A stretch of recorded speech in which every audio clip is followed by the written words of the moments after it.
అందరికీ నమస్కారం. శ్రీ గణేశాయ నమః.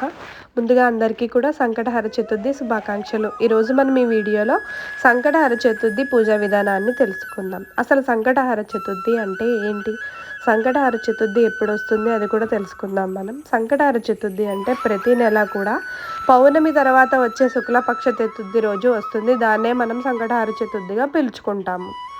సంకటహర చతుర్థి రోజు ఉదయమే లేచి మనము తలారా స్నానం చేసి ఇంట్లో దీపారాధన చేసుకుని ఏదైనా గణపతి దేవాలయానికి వెళ్ళి స్వామివారికి 108 ప్రదక్షిణలు అయితే చేయాలి. స్వామివారికి పంచామృతాలతో అభిషేకం కూడా చేసి ఆ రోజంతా కూడా ఉపవాసం ఉండాలి.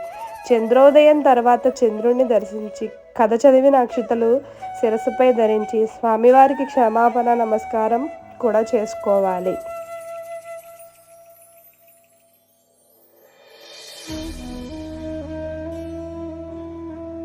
సాధారణంగా సంకటహర చతుర్థి నార్మల్గా ప్రతి నెల కూడా చివరి వారంలో వస్తుంది కాబట్టి దీంట్లో ఇంకా మరొక విశేషం కూడా ఉంది. స్వామివారికి బుధవారమే ప్రీతికరమైన రోజు అని చాలామంది అనుకుంటారు. కానీ సంకటహర చతుర్థి మంగళవారం కూడా వస్తుంది కదా అప్పుడప్పుడు. అలా మంగళవారం వచ్చిన సంకటహర చతుర్థిని అంగారక సంకటహర చతుర్థి అని కూడా పిలుచుకుంటారు.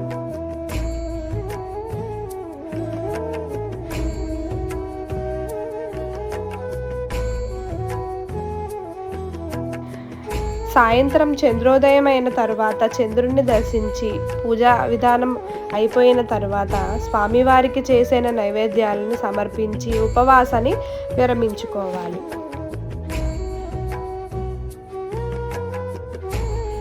స్వామివారికి మనసులో సంకల్పం ఎంత దృఢంగా చెప్పుకుంటే స్వామివారి అనుగ్రహం అంత తొందరగా పొందుతారు. చాలామంది ఈ వ్రతాన్ని సంతానం కోసం ఎక్కువ, ఉద్యోగం కోసము కూడా చేస్తూ ఉంటారు. అలాంటి వాళ్ళకి ఈ వ్రతము చాలా మంచిది. కాబట్టి ప్రతి ఒక్కరూ కూడా ఈ వ్రతాన్ని ఆచరించడం వల్ల అద్భుతమైన ఫలితాలను పొందుతారు.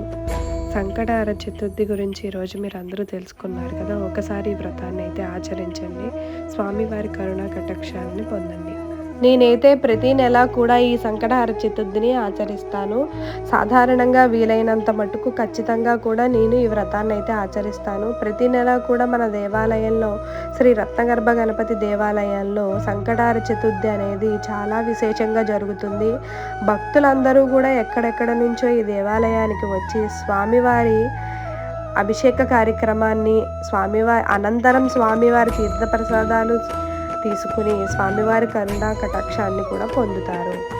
అలా స్వామివారికి ఈ సంకటహర చతుర్థి ఎంత ప్రీతికరమైనదంటే చాలామందికి ఎన్నెన్నో పూజలు చేసి అలసిపోయి ఉంటారు కదా. అలాంటి వాళ్ళు ఈ సంకటహర చతుర్థిని ఆచరించడం వల్ల ఎన్నో శుభ ఫలితాలను పొందుతారు. ఎవరైనా సరే ఒకసారి ఈ వ్రతాన్ని ఆచరించి చూడండి, శుభ ఫలితాలను అయితే పొందుతారు. సో ఈ విధంగా అయితే ఈ వ్రతాన్ని ఆచరించాలి.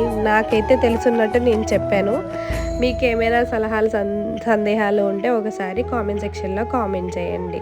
నేనైతే ఖచ్చితంగా ప్రతి నెల కూడా ఈ వ్రతాన్ని అయితే ఆచరిస్తాను. క్రమం తప్పకుండా ఇప్పటి వరకు అయితే నేనైతే ఆచరించాను. ఇక ముందు స్వామివారి దయ ఉంటే చేస్తాను.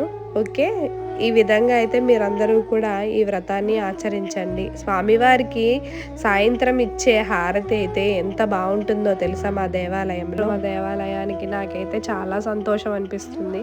ఇక్కడ హారతి ఇచ్చేది మా శ్రీవారే అన్నమాట.